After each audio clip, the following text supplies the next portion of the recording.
Hai, balik lagi sama aku Fania. Aku di sini akan menjelaskan secara detail dokumen apa saja yang dibutuhkan serta habis berapa sih aku biayanya untuk menjadi au pair di sini, karena masih ada aja teman yang nanya mengenai dokumen padahal aku udah jelasin di video sebelumnya. Tapi mungkin kurang jelas, aku akan jelaskan lagi ya. Yang pertama aku mau bilang dulu sama teman-teman, kalau proses setiap orang untuk menjadi au pair itu beda-beda, nggak semuanya sama. Ada mereka yang pakai agen dari Indonesia, ada yang mandiri, dan aku salah satunya yang mandiri. Aku nggak pakai agen di Indonesia, jadi aku nggak perlu bayar apa-apa sama agen di Indonesia. Aku cukup mengikuti perintah dari agen host family aku. Jadi untuk ke Belanda itu ya, untuk menjadi au pair ke Belanda itu, host family-nya wajib pakai agen, dan agennya itu harus yang terdaftar di kedutaan besar. Nah, untuk agennya sendiri, orang tua asuh aku itu pakai namanya au pair eksklusif, dan aku nggak perlu interview sama agen. Jadi waktu itu kan aku nyari mandiri nih di aupairworld.com, kan udah tahu kan website itu terkenal banget. Jadi host family aku itu menghubungi aku, minta nomor WA aku, dan langsung kita tanpa babi bu, sat kita langsung video call. Dan setelah itu orangnya cocok, ngerasa cocok, akhirnya host family aku menghubungi agennya untuk menghubungi aku lagi. Jadi host family aku setuju nih, fix aku, lalu menghubungi agennya, dan agennya menghubungi aku melalui email. Lalu 1 hari kemudian agennya ini kirim aku email beserta rincian dokumen apa saja yang harus aku persiapkan. Dan satu lagi ya teman-teman, setiap agen itu beda-beda syaratnya, jadi nggak semua agen itu memiliki syarat yang sama untuk kita calon au pair. Nah, untuk au pair eksklusif ini, syaratnya waktu itu yang dikasih ke aku adalah yang pertama nih ya, itu ada mini file form. Mini file form itu surat Dear Family letter ya, surat Dear Family. Isinya itu perkenalan tentang diri kita, keluarga kita, teman-teman kita, lingkungan kita hidup bagaimana, pengalaman kita, pokoknya sebagus mungkin lah kalian mendeskripsikan diri kalian dan memperkenalkan diri kalian kayak gitu. Dan juga dikasih foto sama foto. Nah, kalau aku kan inisiatif aja sih ya, aku kasih foto. Jadi mereka itu udah kasih format, jadi kita nggak perlu bingung-bingung aduh bikin suratnya kayak gimana, karena mereka udah kasih format. Tapi ada beberapa agen yang nggak ngasih format, jadi kita harus cari-cari sendiri kayak gitu. Ini contohnya ya, pokoknya ada nama, nationality, umur, dan lain sebagainya. Itu kita tinggal isi-isi aja.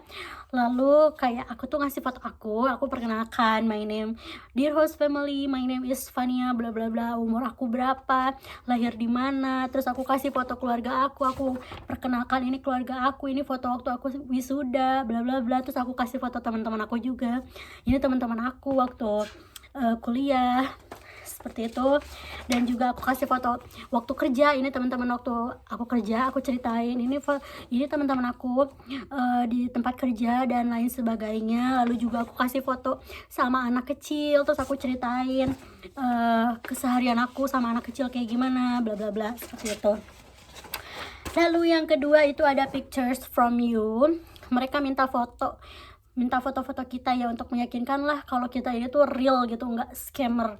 Jadi ada foto sama with friends, with family, with kids, terus ya pokoknya foto-foto yang menarik lah, yang mendeskripsikan diri kalian kalau kalian itu friendly dan lain sebagainya kayak gitu. Nah, itu fotonya aku masukkan, aku jadikan PDF kayak gitu. Jadi nanti semua data-data ini itu kan PDF tuh dikasih dari agennya, itu ada yang PDF, ada yang Word. Nanti kita tinggal rubah ke PDF lalu kirim ulang, seperti itu.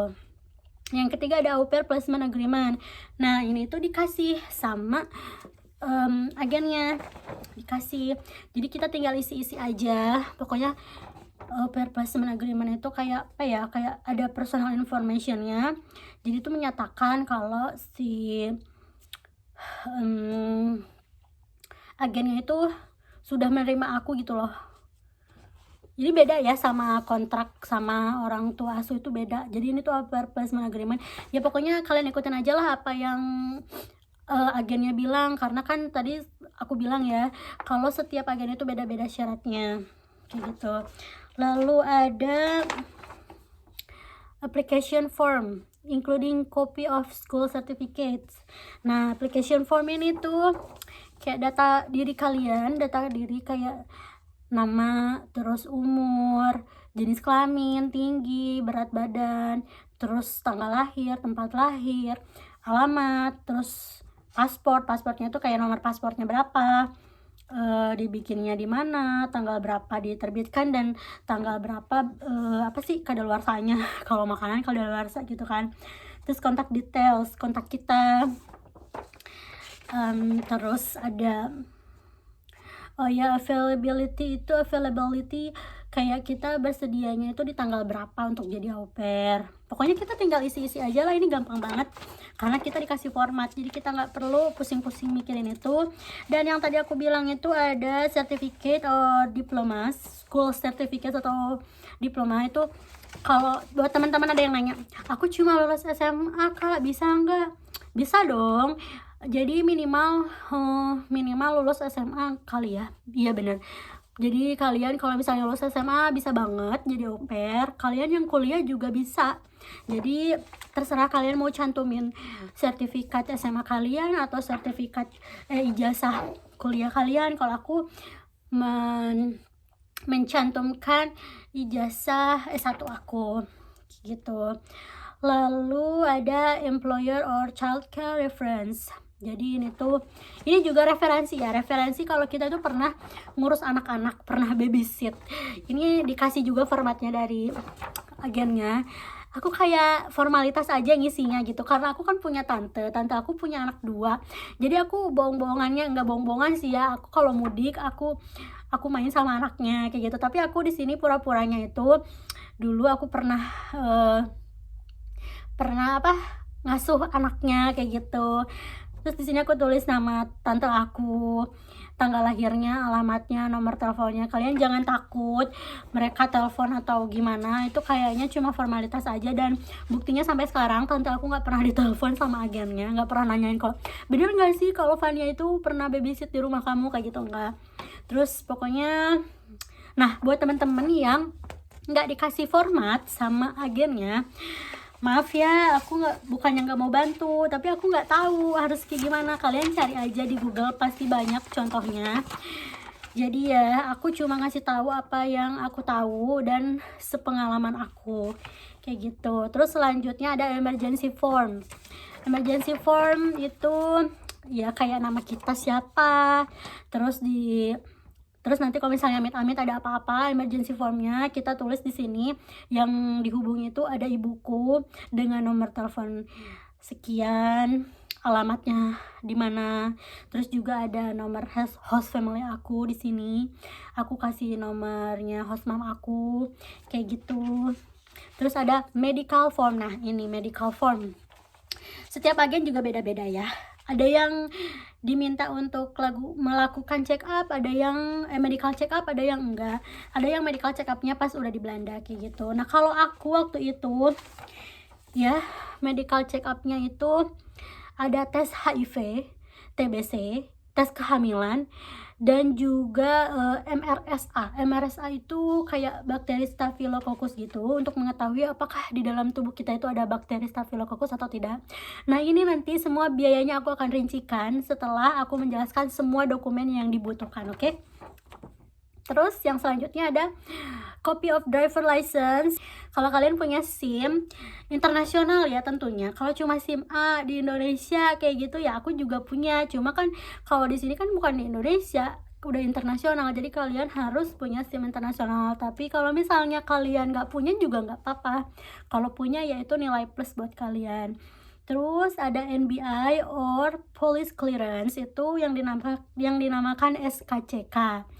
SKCK-nya itu harus diapostilkan ya teman-teman. Ini catat ya, catat satu-satu, harus diapostilkan. Jadi kalian jangan nanya lagi, Kak yang diapostilkan apa saja. Pokoknya aku bakal bahas di sini.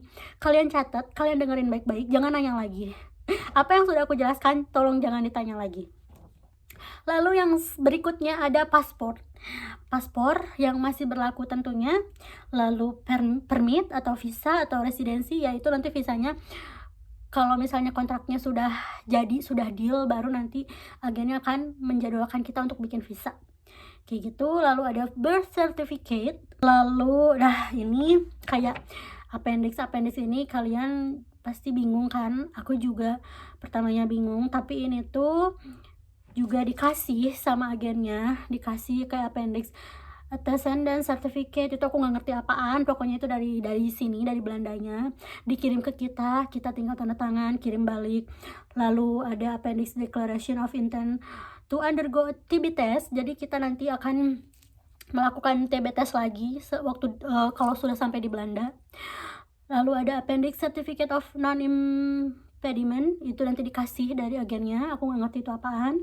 Lalu appendix open awareness declaration, itu dikasih juga dari agennya, aku nggak tahu itu apa, jadi kalian jangan tanya aku, kalian juga pasti nanti kalau misalnya dapat agen au pair eksklusif, kalian pasti dikasih kok, jangan khawatir. Lalu yang terakhir tentunya ada host family au pair agreement. Nah, ini yang dinamakan kontrak. Sudah deh, selesai, kalian sudah catat kan? Dan sekarang aku mau merincikan biayanya. Oke, yang pertama aku bikin paspor dulu ya, tentunya bikin paspor aku yang biasa aja, nggak yang elektrik, nggak yang elektronik maksudnya. Itu harganya 350.000, kalian pasti tahu lah ya harganya 350.000. Lalu ada akta lahir.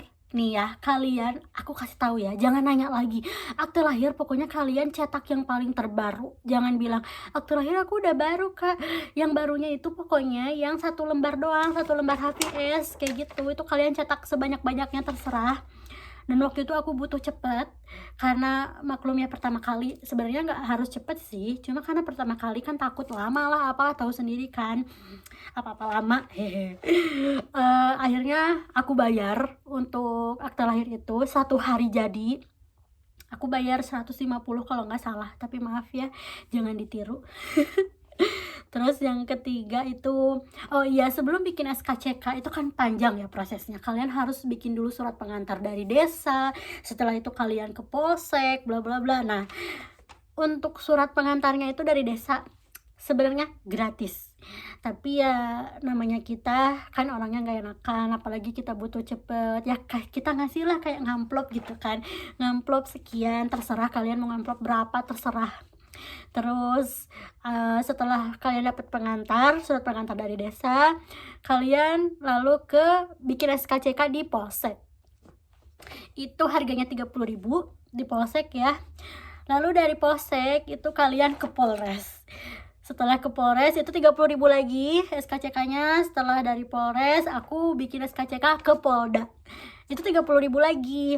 Dan sebenarnya ya, aku nggak tahu yang dibutuhkan itu SKCK cukup di Polsek kah, Polres atau Polda, atau perlu ke Polri, aku kurang tahu waktu itu. Cuma kalau nggak salah inget ya, waktu itu ada yang ngasih tahu aku, apa aku baca atau aku lihat di YouTube gitu, itu cukup sampai Polda.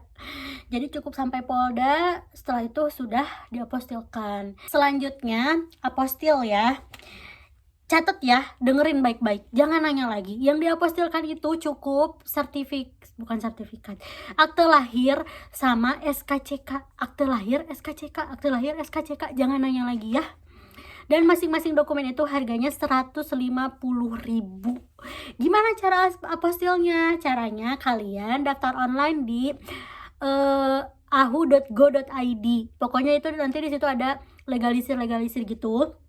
Cara bayarnya nih ya, kalau kalian nggak ngerti, mending kalian bayar di tempat aja, bayar di Kemenkumhamnya. Di situ nanti ada bank, kalian akan diarahkan. Soalnya waktu itu aku salah bayar, aku pernah daftar nih, udah daftar online kan. Terus di situ aku bingung, ini kok nggak ada email masuk lagi, nggak ada pemberitahuan apa-apa. Langsung aja kan aku inisiatif transfer 300.000 tuh, karena kan 2 dokumen. 1 dokumen 150.000 aku transfer. Terus aku dateng lah ya hari Senin kalau nggak salah, aku dateng. Terus di situ katanya aku belum bayar, padahal aku udah bayar. Ternyata salah prosedurnya, aku salah. Jadi karena aku salah prosedur, akhirnya aku bayar lagi 300.000, dan bayarnya di situ di Kemenkumham, di bank, dikasih tahu lah caranya kayak gitu. Jadi buat teman-teman juga ya, ini buat yang mau apostil, kalian harus datang pagi banget, usahakan pagi banget, karena itu dibatasi setiap harinya itu kalau nggak salah waktu itu cuma 60 apa berapa puluh gitu, jadi nggak banyak. Kalian harus datang pagi-pagi ya, effort. Lalu setelah itu aku melakukan screening HIV, screening TBC, kehamilan, dan juga MRSA. Nah, untuk HIV-nya itu, tes HIV-nya aku di puskesmas karena gratis. Aku suka yang gratis, jadi gratis. Terus juga tes kehamilannya gratis di puskesmas. Setelah itu tes TBC juga sebenarnya bisa di puskesmas ya, dan itu lebih murah harganya, kalau nggak salah 60 apa 30 ribu, aku lupa. Cuma waktu itu tesnya itu kan kayak bukan manual ya, jadi maaf ya, melalui dahak kita harus keluarin dahak lalu dites. Tapi waktu itu kan aku nggak sakit, jadi aku nggak bisa ngeluarin dahak. Akhirnya kan aku nggak mau buang-buang waktu, aku pergilah ke klinik di Jakarta, karena waktu itu aku di Jakarta kan. Kliniknya itu warnanya merah, kalian pasti tahu, dan harganya itu 344.000 untuk screening TBC. Itu kita di rongsen. Alhamdulillah hasilnya negatif, nggak hamil. Gimana bisa hamil gitu kan, nggak hamil, nggak TBC. HIV juga negatif, alhamdulillah, kayak gitu. Dan yang terakhir itu MRSA. Nah, ini MRSA aku lakukan di klinik yang sama dengan aku tes TBC ini, di klinik yang tulisannya merah warnanya. Itu harganya 615.000. Itu murah ya, termasuk murah. Dan hasilnya itu keluar 1 minggu. Setelah 1 minggu, kalau TBC tadi tesnya itu dalam 1 hari udah keluar. Kalau yang MRSA itu 1 minggu. Pas keluar hasilnya, ternyata positif MRSA. Jadi di dalam tubuh aku itu ada bakteri Staphylococcus aureus, dan itu tuh karena aku sering mengkonsumsi antibiotik, bukan antibiotik apa ya, kayak istilahnya. Jadi aku tuh sering konsumsi obat tapi nggak pernah sampai habis. Jadi kalau misalnya dari dokter nih aku dikasih obat dan obatnya tuh nggak pernah aku habisin, jadilah positif kayak gitu. Tapi sebenarnya itu tuh nggak berbahaya, nggak nular gitu. Cuma ya kita kalau bisa jangan sampai ada bakteri itu di tubuh kita. Akhirnya aku bilang sama host family aku positif MRSA, dan alhamdulillahnya mereka baik, dan mereka mau nunggu untuk melakukan tes lagi. Jadi 1 bulan, aku kan nunggu 1 bulan tuh untuk tes selanjutnya, karena host family aku juga nungguin au pair yang lamanya itu pulang dulu 1 bulan. Akhirnya alhamdulillah masih ada waktu kan. Cuma waktu itu aku udah balik ke Bandung, aku udah resign kerja di Jakarta, aku udah balik ke Bandung. Terus aku kembali ke klinik yang sama, ternyata di Bandung lebih mahal harganya. Aku heran aja, masa di ibu kota murah tapi di Bandung lebih mahal harganya. Kalau di Bandung tuh kalau nggak salah 900 berapa gitu, aku mahal banget kan waktu itu. Kayaknya nggak usah deh gitu kan, aku cari-cari lagi klinik yang lain harganya sama, dan di rumah sakit juga lebih mahal di rumah sakit. Akhirnya aku nemu lah di klinik yang tulisannya warnanya hitam kuning, kalian pasti tahu. Itu harganya cuma, aku lupa harganya, kalau nggak salah itu 715 atau pokoknya 700-an lah. Ya lumayan lah ya, daripada aku harus bayar 900, kan lumayan 200 ribunya buat jajan. Jadi aku tes lagi 714.000 untuk MRSA, dan alhamdulillah setelah 1 bulan itu aku disarankan untuk mengkonsumsi obat dulu. Aku kan waktu itu konsultasi di aplikasi di handphone lah, kalian tahu aplikasi dokter-dokter yang nanya-nanya dokter gitu, dan aku disarankan untuk mengkonsumsi obat tersebut. Obat apa gitu aku lupa, harganya mahal. Satunya obat itu harganya 50.000, tapi aku beli yang generiknya itu murah banget. Aku konsumsi selama 1 minggu, dan setelah itu tes lagi dan hasilnya negatif, alhamdulillah. Setelah itu sudah deh, selesai. Nah, untuk teman-teman yang nanya juga semua dokumennya apakah perlu diterjemahkan ke dalam bahasa Inggris atau bahasa Belanda, sebenarnya ya nggak usah diterjemahkan lagi, karena kan akte lahir itu udah ada bahasa Inggrisnya, SKCK juga udah ada bahasa Inggrisnya, jadi nggak perlu diterjemahkan lagi. Tapi ya untuk ijazah mungkin kalian perlu ya terjemahkan. Kalau aku waktu itu kan ijazahnya aku ambil dari kampusku itu yang bahasa Indonesia sama yang bahasa Inggris, jadi yang aku pakai yang bahasa Inggrisnya, jadi aku nggak perlu terjemahin lagi dokumen, cukup. Oh iya, terus kan yang hasil medical check up-nya itu kan ada yang bahasa Indonesia, ada yang bahasa Inggris. Dan aku pakai yang bahasa Indonesia ternyata diterima kok sama agennya, nggak apa-apa katanya gitu. Jadi aku nggak waktu itu nggak perlu terjemahin hasil tes lab aku itu ke dalam bahasa Inggris. Tapi kalau bisa kalian minta ke petugas labnya, tolong ya diterbitkan suratnya dalam bahasa Inggris. Karena waktu itu juga aku bilang gitu sama petugas labnya, sama petugas puskesmasnya. Cuma untuk satu satu dokumen yang HIV sama kehamilan itu dia dari puskesmasnya nggak bisa ngeluarin dalam bahasa Inggris, jadi ya udah aku kasih bahasa Indonesia dan alhamdulillah diterima. Kayak gitu. Jadi berapa tuh totalnya habisnya? Ini di luar ongkos ya. Kalau ongkos ongkos bolak-baliknya aku nggak tahu deh habis berapa, karena yang jelas itu banyak ya, lumayan, karena aku kan ke sana kemarinya juga pakai Grab. Jadi ya buat teman-teman yang di luar Jakarta mungkin akan menghabiskan biaya yang lebih banyak dari aku. Dari teman-teman yang tinggal di Jakarta juga kalian pasti akan menghabiskan lebih banyak uang kalau kalian tinggal di luar Jakarta. Buat teman-teman yang tinggal di Jakarta ya kalian bersyukurlah karena dekat kan, karena kalian ngurus apa-apa tinggal datang, nggak perlu kayak ongkos pesawat dari daerah mana terus ke Jakarta kalian harus pesan hotel untuk tinggal kayak gitu, nggak perlu. Tapi ya buat teman-teman yang nggak mau ribet juga, yang nggak mau ribet datang ke Jakarta, banyak kok sekarang agen-agen yang menawarkan jasa apostil kayak gitu. Jadi apalagi nih, sudah jelas ya aku rasa semuanya sudah rinci. Kalian tinggal rinciin aja tuh biayanya berapa yang aku habiskan tadi. Ya kurang lebih mungkin kalau sama ongkos ya, itu mungkin ada 3 juta. 3 juta ya untuk ongkos bolak-baliknya kayak gitu. Dan satu lagi, aku nggak beli tiket pesawat, aku dibeliin, alhamdulillah tiket pesawatnya dibeliin, visanya juga dibayarin. Jadi buat teman-teman yang bikin visa juga jangan khawatir Kak gimana bikin visanya, susah atau enggak, gimana bla bla bla. Itu kalian pasti dibantu kok sama agennya. Agennya itu akan ngasih tahu kalian sedetail mungkin, serinci mungkin. Dan juga ya untuk satu lagi mungkin ada yang kelewat, ini hal sepele tapi kayaknya kalian perlu tahu juga, kayak pas foto untuk visa. Aku pernah foto untuk visa di GI, namanya aku lupa, itu tuh udah terkenal banget sih tempatnya. Itu kalau itu tuh kayak spesialisasi foto untuk visa dan lain sebagainya, tapi ternyata nggak diterima sama kedubesnya. Jadi akhirnya aku foto lagi deh di kedubes. Di kedubesnya itu menyediakan tempat foto gitu untuk pas foto. Terus ya bayar, waktu itu bayarnya berapa ya aku lupa, 30.000 kalau nggak salah ya, 30.000 untuk pas foto di kedubesnya. Setelah itu sudah deh, alhamdulillah aku sampai sini. Sudah jelaskan semuanya, apalagi yang kurang? Kayaknya udah cukup deh ya semuanya, udah cukup, karena dokumen-dokumen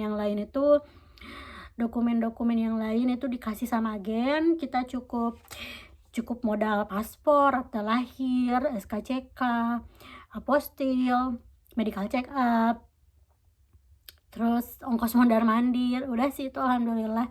Jadi buat teman-teman yang nanya mengenai agen-agen, aku maaf gak bisa jawab karena aku nggak pakai agen ya.